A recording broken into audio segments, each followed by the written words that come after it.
ngayon. Pero syempre, iba pa rin yung pakiramdam na kaya rin po sila bumibili because ako to eh. I mean, kasi ako yung kiray na artista. Di ba po? Oo nga. Madaling magbenta because ako si kiray na artista. But, hindi naman nawawala.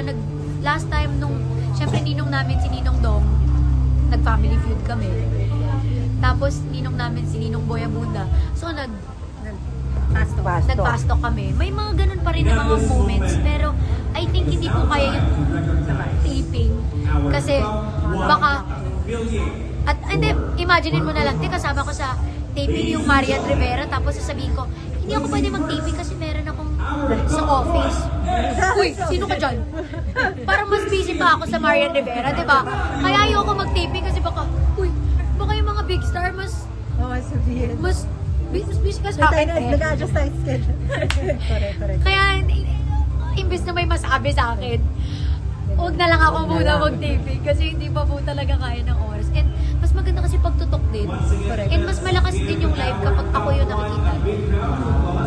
Thank you, Kiray. Thank you so much. Thank you. Salamat, Kiray. Ay, photo na lang, Kiray. We would like to hear, of course, your inspirational message and testimony. Thanks so much, Kiray. Kami pong lahat ay lalong pang-inspire. Dito po. Thank you. Thank you. Bye, Kiray.